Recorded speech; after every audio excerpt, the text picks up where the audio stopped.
Ce podcast est réalisé avec le soutien précieux de More. Parce que nous sommes des entrepreneurs tout comme vous.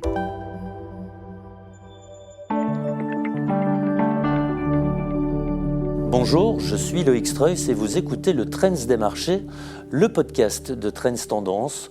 Notre invité est Christophe De Smet. Nous revenons ensemble sur les faits marquants du dernier trimestre et l'accord entre Samsung et OpenAI.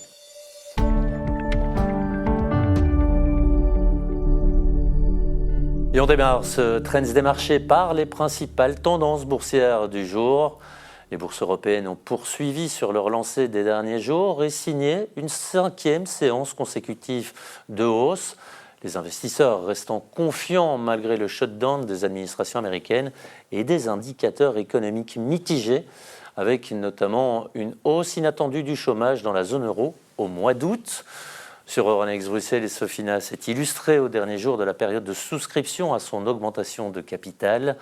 Plusieurs biotechs se sont également illustrés à l'image de Nyxoah. Du côté des baisses, Ackermans est resté à la traîne. Energy Vision a également connu une séance difficile.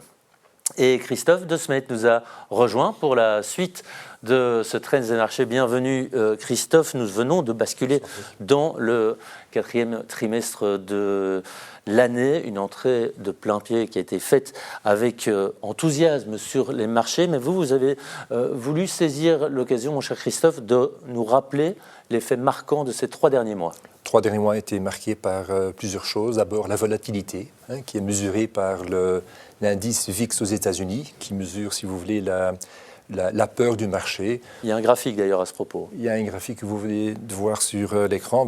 On voit que les 3 derniers mois, cette volatilité est restée relativement faible, aux alentours de 15-16, bien loin en dessous de la moyenne des 5 dernières années. Les investisseurs ont profité de certaines faiblesses du marché pour renforcer leur position et ont pris une attitude plutôt buy the dip. Et les matières premières, elles, se sont aussi démarquées. L'or, vous l'avez déjà évoqué lundi passé, mais l'or a monté de 45%. Mais le dernier, avec les 3 900 $. Le dernier trimestre, on a vu que ce n'était pas uniquement l'or qui avait augmenté, c'était l'argent, c'était le cuivre, c'était platine.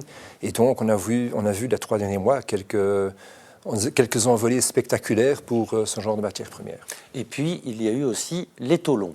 Les taux longs, disons qu'ils étaient plutôt stables. À ce moment, on croyait que les taux longs aux États-Unis allaient partir en direction des 5%. On est à 4,10%. Donc, à ce point de vue-là, c'est une bonne nouvelle. En France, on a vu les taux augmenter de 20 points de base. Les spreads ont augmenté. Ça veut dire qu'aujourd'hui, vous empruntez une obligation de l'État français, vous avez un intérêt qui est plus élevé que celui du Portugal, de la Grèce ou de l'Espagne. Oui, tout ça est lié évidemment au contexte politique. Et puis au mois de septembre, il y a eu aussi la Fed.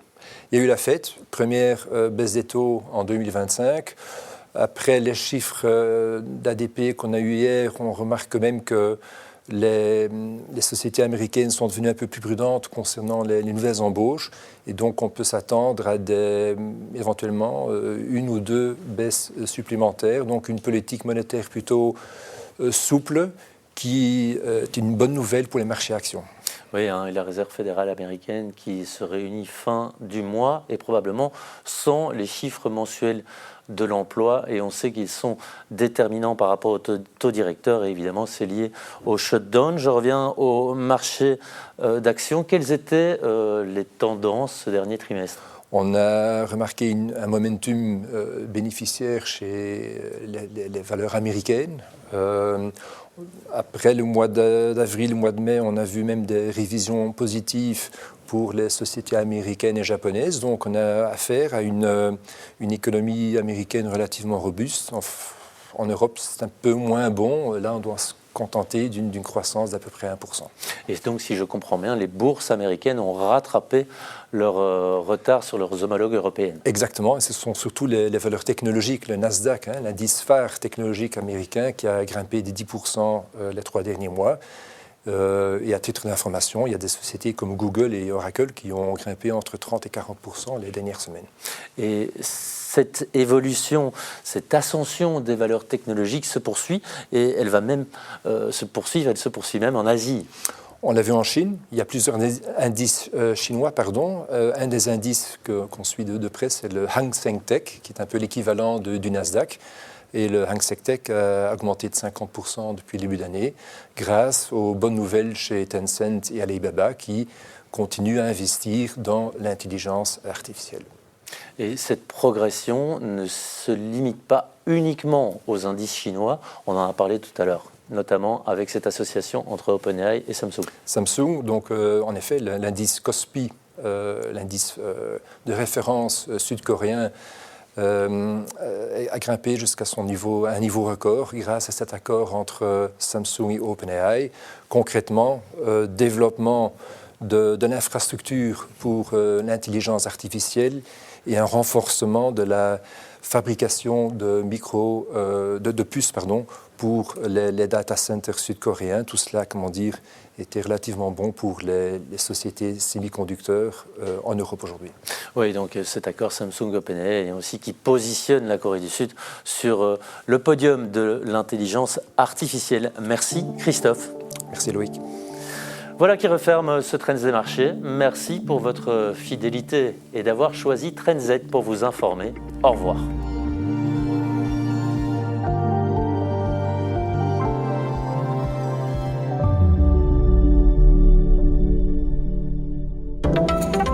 Interrogez-vous sur vos marges pour créer plus de valeur.